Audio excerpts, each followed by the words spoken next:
Hi, my name's Melissa David. I am coming to you from Life with Bob, a blog about parenting a child with a mental illness.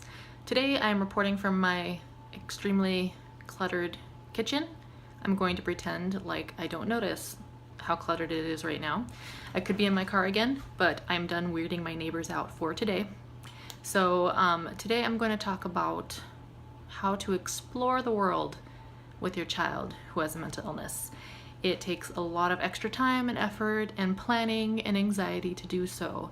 If you want to go on trips, if you want to go out and do stuff, I feel like that's a tough thing to do with children, period, but it's especially tough if you have a kid who struggles with emotional, behavioral type things going on. I recently went on a spring break 7-day road trip with both my kids alone.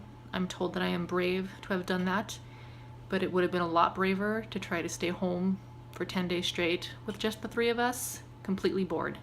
Would have ended in tears. So we went on a road trip instead. It turned out to be lots of fun with only a few hiccups around the mental illness portion, but I think it's because of a lot of the things that I've learned in the process of going yearly on these road trips with my kids. The first and most important thing is to always plan as if you are going to cancel everything. Every hotel that I get, every reservation I make with national parks, anything that I do on these trips are something that I can do and cancel without suffering monetary damages of some sort. If I need to drop everything and go home, I can go home. If I'm going to show up late somewhere because it took me an hour to get my child outside, that'll be no big deal. So typically I don't go to things that are scheduled and firm because I may not make it to that thing at all that day with my children. And if I do, it might be 2 hours later than I anticipated, or 3 hours earlier. I never know.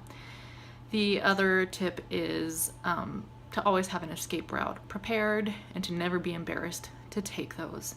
So for instance, say you're out, hypothetical, say you're out in the middle of West Virginia going to the Mothman Museum in Point Pleasant.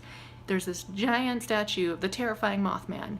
Your child starts screaming at the top of his lungs. Not because the Mothman terrifies him, though you do find out later that it did, but because there's a wasp flying around that Mothman, and your child has an overwhelming phobia of wasps. He was literally screaming and yelling and clutching to me like I was about to murder him, which wasn't the case. The wasp was apparently about to murder him in his point of view. However, the people around us couldn't really tell that.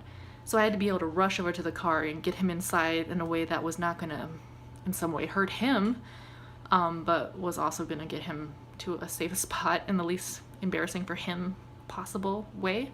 I understand his fear of wasps. They're godless creatures with no use as far as I can tell, but he literally does have a phobia that's beyond anything natural. And so trying to sometimes navigate the great outdoors with him can be really hard.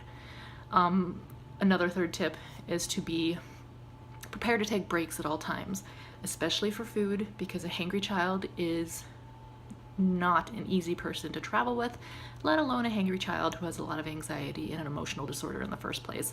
So snacks, breaks, screens if you have them, because if you're on a road trip, you'll never survive without screens. And to keep your own sanity, make sure that things are planned but easily breakable.